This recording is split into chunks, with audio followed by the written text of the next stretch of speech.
मित्रांनो, जगातील सर्वात जास्त रेशीम उत्पादन हे चीनमध्ये होतं. परंतु काही कारणांमुळे गेल्या 4 वर्षात चीनमधील रेशीम उत्पादन हे कमी-कमी होत चाललेलं आहे आणि त्या उत्पादनात 50% घट आलेली आहे. आता ही संधी भारताला रेशीम उत्पादनात पुढे नेण्यासाठी उपलब्ध झालेली आहे. चीनकडून जगाला हवं असणारं रेशीम उपलब्ध करून देण्यात जी असमर्थता आहे, ती असमर्थता भारत भरून काढू शकतो. कारण ह्या संधीचा लाभ आपण उचलला तर जगात सर्वात जास्त रेशीम उत्पादन करणारा देश म्हणून भारताचं नाव अग्रेसर होईल. आणि ह्या उपलब्ध झालेल्या संधीचा लाभ घेण्यासाठीच केंद्र शासनाने मेरा रेशम, मेरा अभियान हा उपक्रम समस्त देशवासियांपुढे विशेषतः रेशीम उत्पादक शेतकऱ्यांच्या पुढे आणलेला आहे. आता नुसतं अभियान पुढे आणून उपयोग होत नाही. तर हे अभियान तडीस नेण्यासाठी ज्या काही पायाभूत सेवा सुविधा हव्या असतात, त्या शेतकऱ्यांना उपलब्ध करून देणं ही कृषी विभागाची जबाबदारी असते. म्हणजे याच्यासाठी आता केंद्र शासनाने 28 राज्यातील 129 जिल्ह्यांची निवड केलेली आहे. ह्या कामासाठी 128 शास्त्रज्ञ, 288 अधिकारी कर्मचारी हे थेट शेतकऱ्यांपर्यंत पोहोचून रेशीम जागृती असेल, तांत्रिक प्रशिक्षण असेल, प्रत्यक्ष प्रात्यक्षिकांतून म्हणजे प्रॅक्टिकल प्रत्यक्ष करायचं शेतावर जाऊन त्या शिकांमधून माहितीचा प्रसार करण्यात येत आहे. आणि हे सगळं गेल्या काही महिन्यांपासून आपल्या देशभर घडत आहे. हा 100 दिवसांचा कार्यक्रम होता आणि ह्या 100 दिवसांच्या कार्यक्रमामध्ये 1,00,000 शेतकऱ्यांपुढे 1,00,000 शेतकऱ्यांपर्यंत पोहोचण्याचं जे उद्दिष्ट होतं, ते साध्य होऊन आता आपण त्याच्या पुढच्या टप्प्यात प्रवेश करत आहोत. आता आपल्याला माहिती आहे की पारंपरिक पद्धतीने शेती केली तर आपण फार तर फार काय करू शकतो, तर गहू असेल, ज्वारी असेल, बाजरी असेल यांचं उत्पादन घेऊ शकतो किंवा सोयाबीन असेल, त्याच्यानंतर आपलं सूर्यफूल असेल, करडई असेल म्हणजे तेलबिया ज्याला आपण त्याच्यामध्ये भुईमूग येतो, मोहरी येते यांचं उत्पादन घेऊ शकतो. फळांची लागवड असते, फुलांची लागवड असते, ती करूनसुद्धा आपण शेतीतून उत्पन्न कमवू शकतो. त्याच्यानंतर पूरक व्यवसाय म्हणून लोक शेळी पालन करतात, मेंढी पालन करतात, दूध दुभतं त्याचं उत्पादन घेऊन निर्मिती करून त्याची गायींद्वारे, म्हशींद्वारे ते डेअरीला पोहोचवतात. त्याच्यानंतर कुक्कुटपालन आहे, शहामृग पालन आहे. असे बरेच शेतीपूरक उद्योगधंदे आहेत. जसं काय शेततळं करायचं, त्याच्यात माशांचं पालन करायचं. असे शेतकऱ्यांना जे जे सोयीस्कर आणि योग्य वाटेल असे विविध पर्याय त्याच्यामध्ये आहेत. मग शेतीपूरक उद्योगांमध्ये भाजीपाला तयार करून देणे किंवा पॅकिंग करून देणे, फळं पॅकिंग करून देणे असे विविध पर्याय त्याच्यामध्ये आहेत. दूध दुभतं असेल तर दुग्धजन्य पदार्थ तयार करणे, मग त्याच्यामध्ये तूप असेल, श्रीखंड असेल, आम्रखंड असेल, बर्फी असेल, त्याच्यानंतर खवा असेल, असे विविध पर्याय आहे.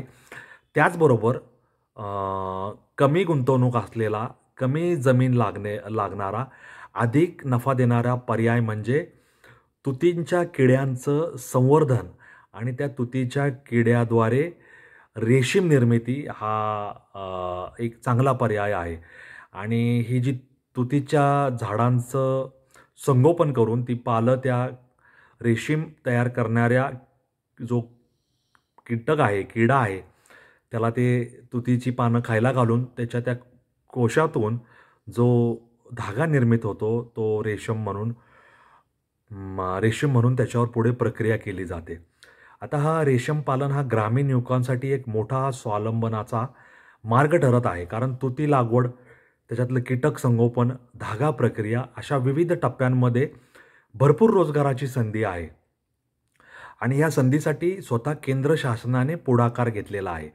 आणि हे अभियान जे आहे रेशीम उद्योगातील नवनवीन संधी म्हणजे नव्या शेतकऱ्यांना त्याच्यात जोडणं आणि जे शेतकरी आधीपासून कार्यरत आहे त्यांना तांत्रिक योजनांसंदर्भात, आर्थिक मदतीसंदर्भात नवीन नवीन संधी, नवीन नवीन मार्ग उपलब्ध करून द्यायच्या आणि त्यांच्या अडचणी सोडवायच्या, अशा पद्धतीचं हे काम आहे.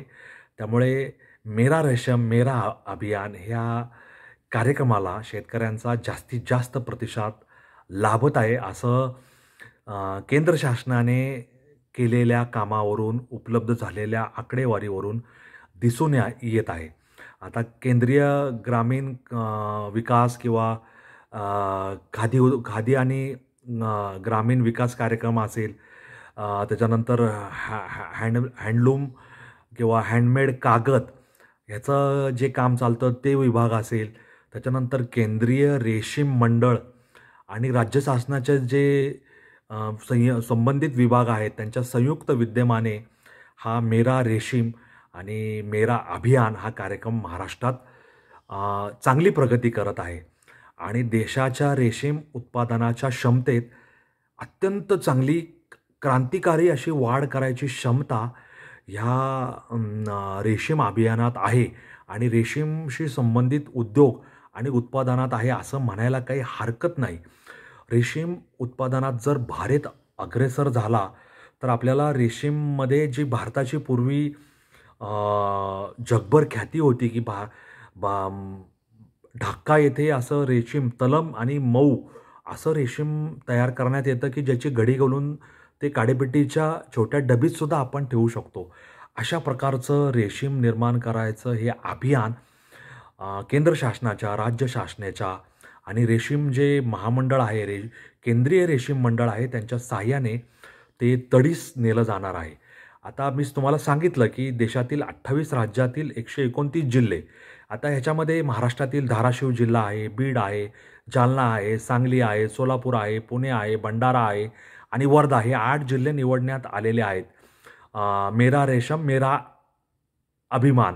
आता हे अभियान जे चालणार आहे ते रेशीम उद्योगाला प्रोत्साहन देण्यासाठी आहे आणि ह्या अभियानाला जो प्रतिसाद मिळाला आहे तो इतका लक्षणीय आहे की हे अभियान आता विस्तारावं लागत आहे आणि रेशीम विभाग, कृषी विद्यापीठे, स्थानिक संस्था यांच्याद्वारे रेशीम उत्पादनात महाराष्ट्राला अग्रभागी नेण्याचं जे धोरण ठरवण्यात आलं आहे आणि ह्या अग्रभागी राहण्यातून भारतामध्ये रेशीमचा जो विकास होणार आहे त्या विकासांमध्ये रेशीम उत्पादक शेतकरी, रेशीम उत्पादनाला प्रोत्साहन देणारी कृषी महामंडळे असतील, कृषीची संबंधित विद्यापीठे असतील आणि विविध अशासकीय संस्था असतील, खाजगी संस्था असतील, ह्याच्यातील निर्मात्या ज्या कंपन्या आहेत किंवा निर्माते संघ आहेत त्या सगळ्यांची आणि रेशीम क्षेत्रात म्हणजे तुती लागवड असेल, कीटक संगोपन असेल, रेशीम निर्मिती, त्याच्यानंतर त्याच्यावर प्रक्रिया, त्याच्या पुढच्या अधिक आधुनिक प्रक्रिया ह्या सगळ्यांचा मेळ घातला जाणार आणि ह्या सगळ्यांच्या बळावर रेशीम भारताला एक नवं केंद्र म्हणून उदयास येऊन भारताची मान गौरवाने उंचावत ठेवणार आहे असं मला या निमित्ताने तुम्हा सर्वांना सांगायचं आहे.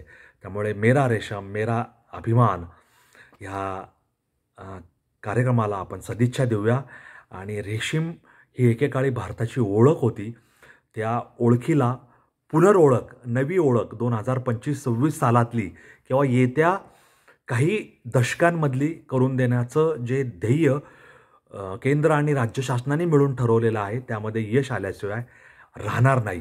तेव्हा आपणही मेरा रेशम मेरा अभिमान, मेरा रेशम देश का अभियान या उपक्रमाला शुभेच्छा देऊया आणि शेतकऱ्यांनी असंच नवनवीन तंत्रज्ञान शिकून वेगळ्या वाटा चोखाळून आपली प्रगती करावी असं त्यांना आपण सुचवूया.